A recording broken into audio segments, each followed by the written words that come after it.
In 1909, a frail contraption was flown across the English Channel by Louis Blériot. What this little plane could do impressed a young American who began to wonder even then about the military effects of not one, but many flying machines in the air at the same time.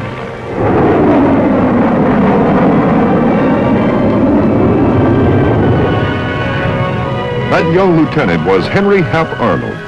He was to become the commanding general of the greatest Air Force in history. 2.5 million men and 70,000 aircraft.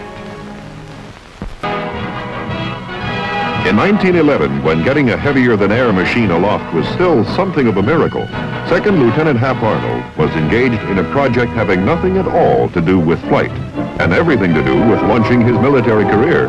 He was trying very hard to become a first lieutenant.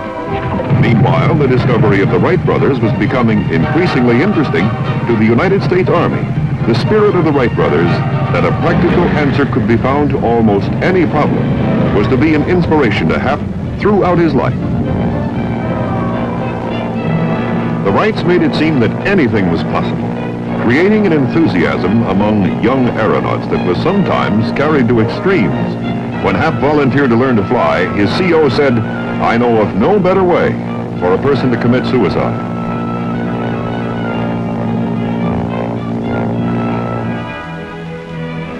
Skeptical as many were, the Signal Corps had made concrete plans to obtain the necessary planes for a course of instruction. In school at the Wright Brothers Field at Dayton, Hap labeled all the parts. Long ago, before nomenclature became complicated, this was the way it was. From Dayton, Ohio, to the Chief Signal Officer.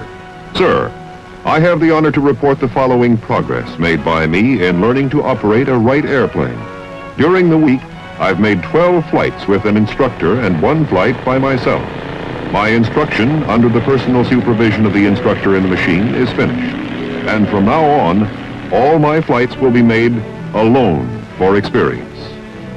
Very respectfully, Henry H. Arnold, 2nd Lieutenant, 24th Infantry."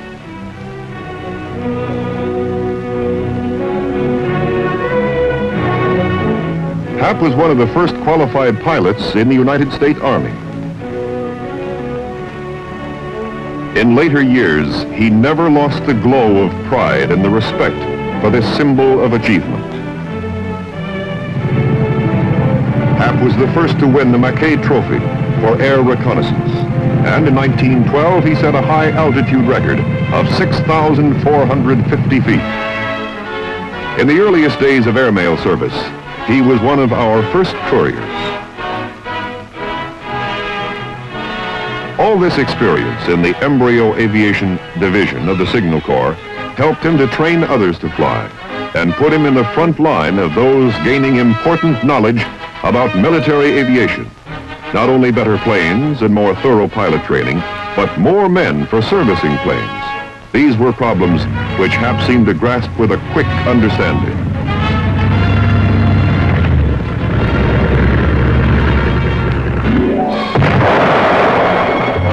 When World War I came, the nation was still only barely aware of aviation's military potentialities. Suddenly, we were in desperate need of trained flyers. From the ranks of the infantry and from all services, men were carefully selected for the aviation section of the Signal Corps.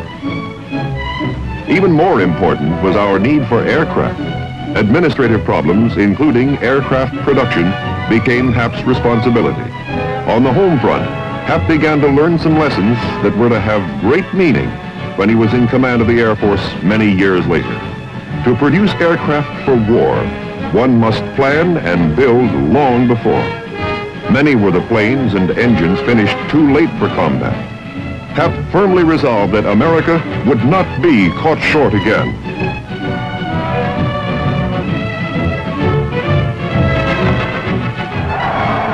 With the war over, the nation relaxed, but for Hap and other American airmen, this was the beginning of a battle to convince Americans of the importance of air power.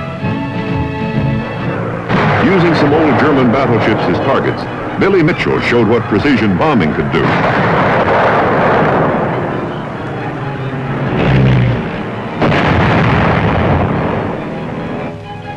In the post-war years, Hap was in the forefront of those trying to keep the spark of interest in aviation alive. Stunt flying seemed one of the ways. To average Americans, this was worth watching.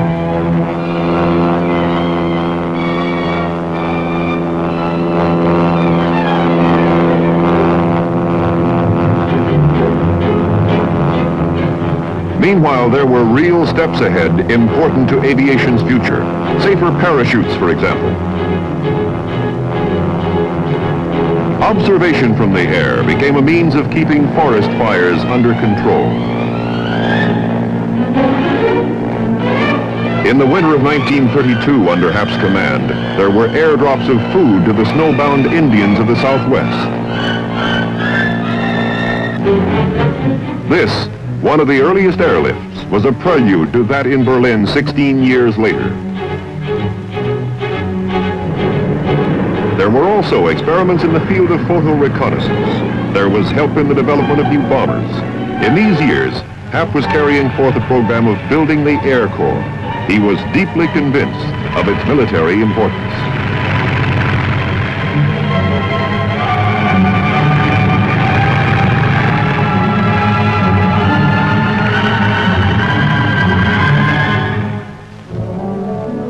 Helping to build the Air Corps didn't interfere with building a lively family.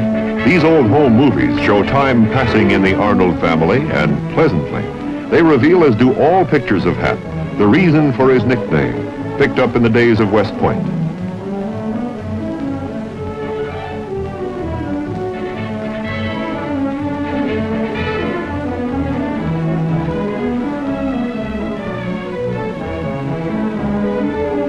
The family reflects the dad's good humor, and the dad, growing older and wiser, still exudes the quality for which millions will soon know him. No moniker ever stuck more firmly to a man than to Hap. 1934, the B-10, a new all-metal plane carrying a 2,000-pound bomb load, then the fastest bomber in the world. Under Hap's command, a long-range test flight from Washington, D.C. to Fairbanks, Alaska was undertaken to determine the feasibility of air operations in this part of the globe. Under extreme Arctic conditions, the mission, unusual for its time, was carried out successfully.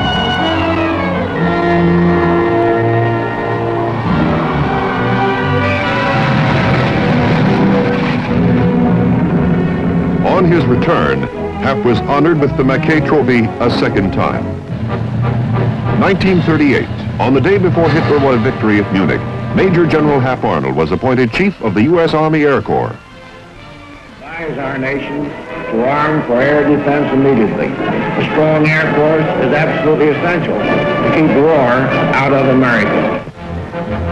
From the beginning, the Commander-in-Chief found in Hap someone he could rely on. He respected Hap's judgment. Together, they saw that time to build and expand had now become precious. Hap's plans went ahead. Planes for ground support, fighter bombers, long-range bombers, fast interceptors, an Air Force that was both tactical and strategic. Remembering the First World War, Hap pressed for the quantity production of aircraft that would be necessary for a global conflict, for a war of far greater proportions than the world had ever known.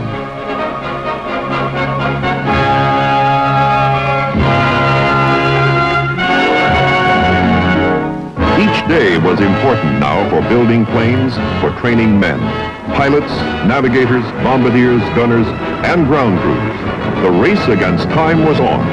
In these months, Hap worked tirelessly to mold the Army Air Corps into a fully prepared fighting service. Achievement came in spite of opposition from those who, even at this late date, felt that we were well protected by oceans on either side.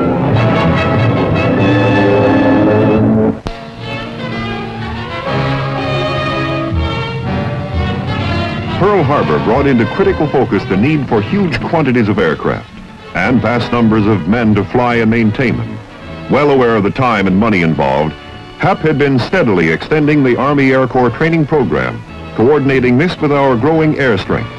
Since 1939, he had fostered the idea of having civilian schools help to train pilots in the first stage. Army Air Corps training had been systematized, and it would include many young men from all walks of life.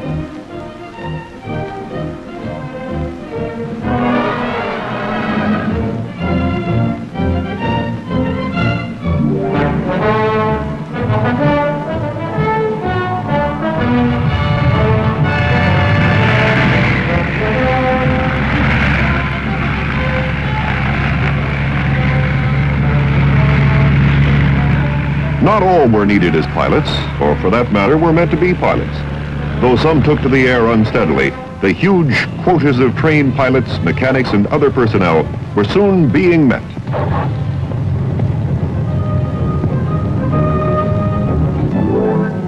Hap Arnold, a man at a desk with a huge task, requiring long-range planning and careful utilization of our limited air strength on a worldwide battlefield.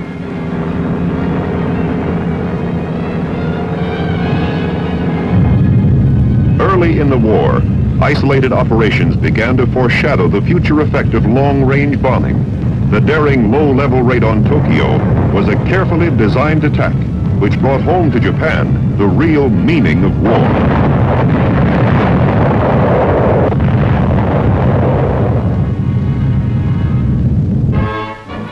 The leader of this successful mission, Jimmy Doolittle, was welcomed home by a much gratified chief. Hap always took great pride in the achievement of his men, and they were made aware of his personal interest.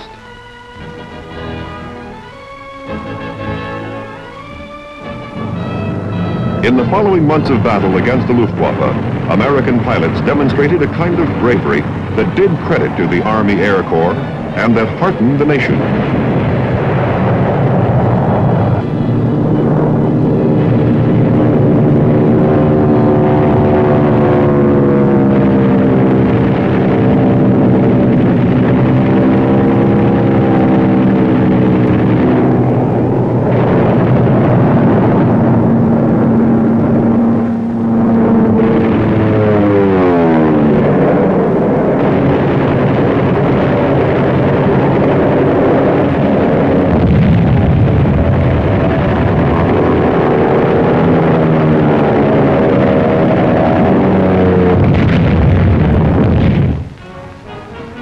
Whenever the opportunity afforded, there were frequent visits to his men. Always Hap was received with enthusiasm and affection. No commander was better liked, more deeply respected. As Hap went about the vast problem of building American air power, of deciding what types of planes for what specific purposes, a concept began to form in his mind. Perhaps this concept went back to the day when he first saw the plane in which a Frenchman had flown across the channel. That day when he thought, if one plane, why not many in the air at the same time? Now he saw the huge strength possible in mass formations of long-range bombers, each a fortress in the air, a multitude of flying fortresses in continued strategic bombing of the enemy. Meanwhile, destruction of the enemy air force in combat. Air supremacy. This was his goal. This was the biggest task of his life. With Production Chief Bill Knutson, he toured plants and factories. As time went on, as people came to know who Hap was and the job he was doing, his reputation grew. Deadly serious, but always human. This was the way Hap did business. Thank you, Dr. Lewis. You know, Doctor, after looking over my audience, I'm going to give my prepared speech back to Captain Sheffield. And if you want it for your record, you can ask Captain Sheffield for it. And I'm sure that he'll be glad to give it to you. Now on with the show. I think that you people here are entitled to a little bit of background on this thing that we call air power. Air power. No one was better suited to talk about it than Hap, or better able to put words into action to mold our Air Force into the strongest in the world. Hap's keen awareness of the significance of air power made him invaluable on the international scene. At many conferences, including Casablanca, Hap was able to work smoothly and effectively with our allies. But here, and for months to come, Hap was to argue for an idea that was not particularly acceptable: mass bombing of the enemy during daylight hours. The plan was not greeted with favor, for at this time the British were successfully carrying out a program of night bombing. While night bombing by the RAF was proving effective, it was Hap's argument that daylight precision bombing could cause far greater devastation than was possible during darkness.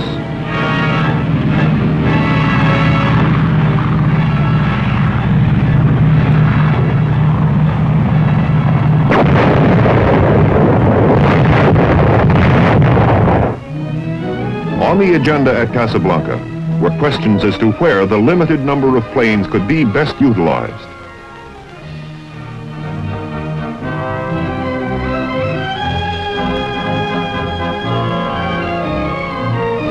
General Arnold's plans received the green light from the other Allied participants. In the Atlantic, serious damage was being caused by German U-boats.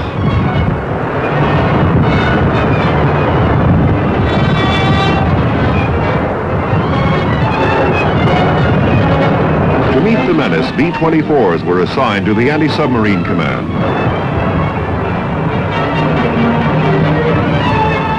The number of German submarines harassing our convoys began to decline.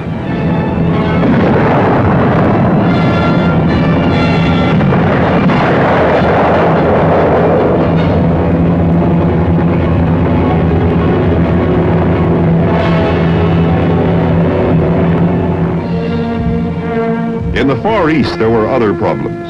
Hap went over the air needs of this theater with General Joseph Stilwell and General Chennault. Here it was decided that a difficult flying route over the Himalayas could provide a flow of supplies to the Chinese. The airlift over the hump was one of the extraordinary accomplishments of the war.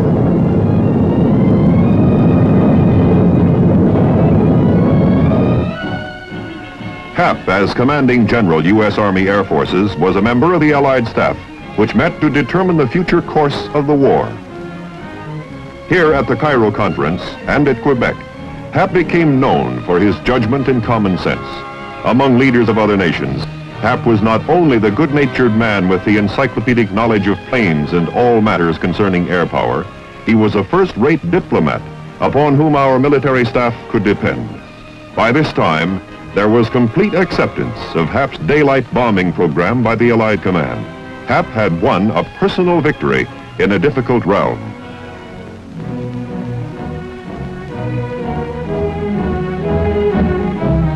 Pilots had been needed in large number early in the war, and with Hap's encouragement, a women's branch of the Air Force was organized. The Women's Air Force Service Pilots, known as the WASPs, did a tremendous job during the war, freeing many Air Force pilots for combat duty. At the first graduation ceremony, Hap was the honored guest.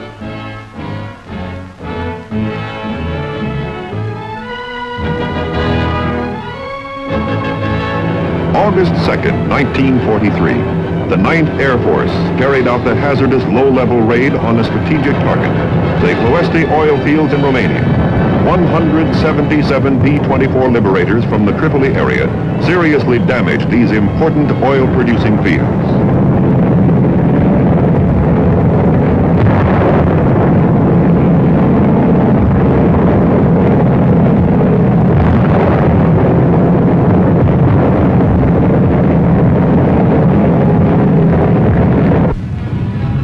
By 1944, the program for massive high-altitude air bombardments began to reach its peak.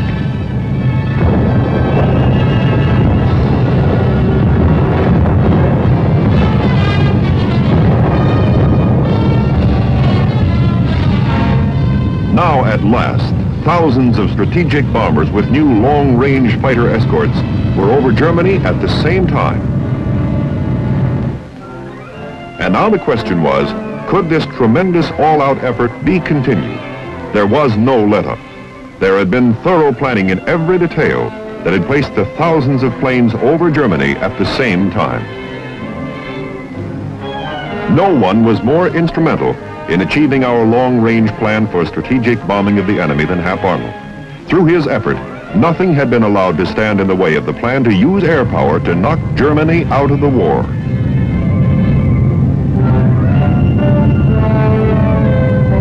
At the end, we were unmolested in the skies, total air supremacy.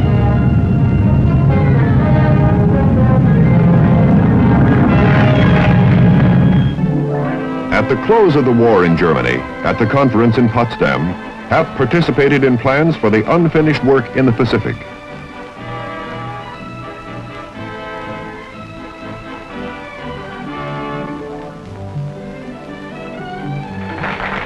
And after this conference, Hap, with the glow of victory still upon him, recognized the contributions of all the services in the defeat of Germany.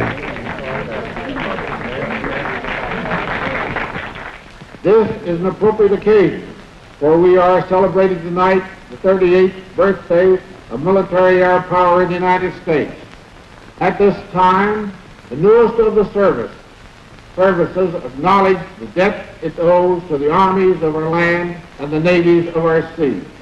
We dip our wings to their glorious traditions, and tonight particularly, I want also to salute all of those who fly and those who make flying possible, be they of the Marines or of the Navy, or in civilian aviation in any of its many forms, or in the Army Air Forces, for they have all played a part in winning this war.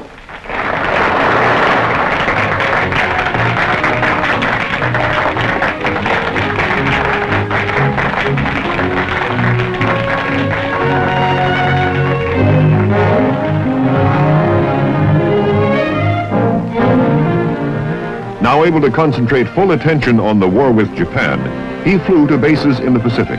Friendly and good-natured, he found what he wished to know without seeming to try. Receptive, even-tempered, he was on the best terms with his commanders, extremely sensitive to their problems.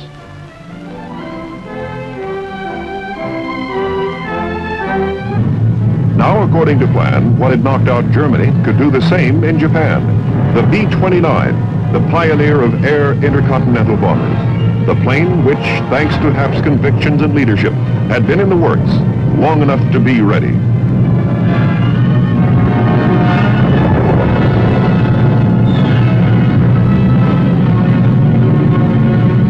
Three months after VJ Day, General of the Army Hap Arnold terminated 42 years of service. Hap lived to see his greatest dream come true. On September 18, 1947, the creation of a separate service, the United States Air Force.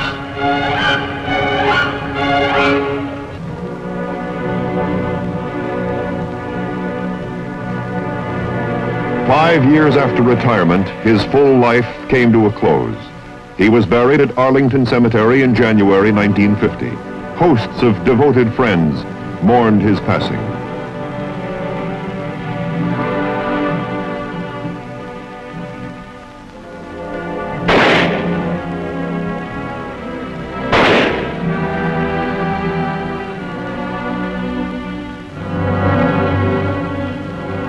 Throughout the nation, there was a sense of deep personal loss. There is much to remind us of his role in American air power. This is the Arnold Engineering Development Center at Tullahoma, Tennessee.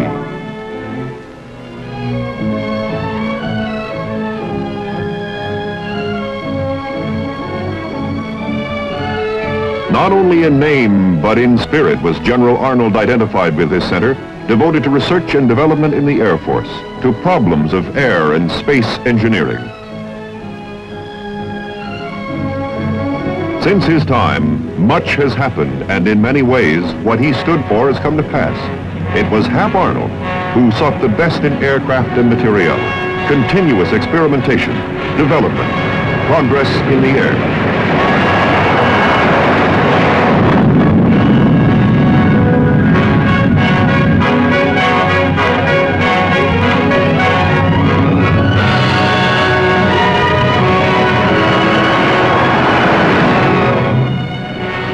He was foremost in urging a separate Air Force for defending America in the skies. It was he who urged a strategic air command, our global atomic striking force, a massive deterrent to the threat of war. It was he who advocated an air force second to none as a means not only of defense, but of preventing another global catastrophe.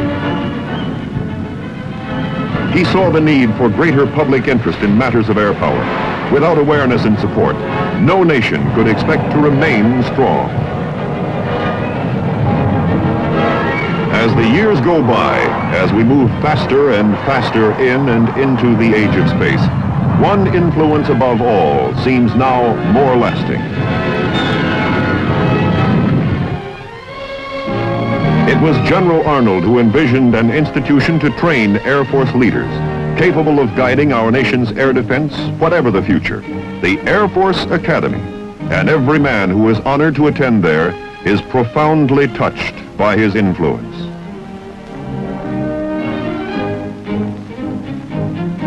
Here there is thoroughness and dedication to the task. The standards at the Academy stem in large measure from the example set by the first Air Force leader, who in June 1949 was made the first General of the Air Force. From this Academy, that was once his vision, will come other leaders with the training, background, and spirit, and with their own vision of what must be done. Such men will help keep America free, as did Hap Arnold.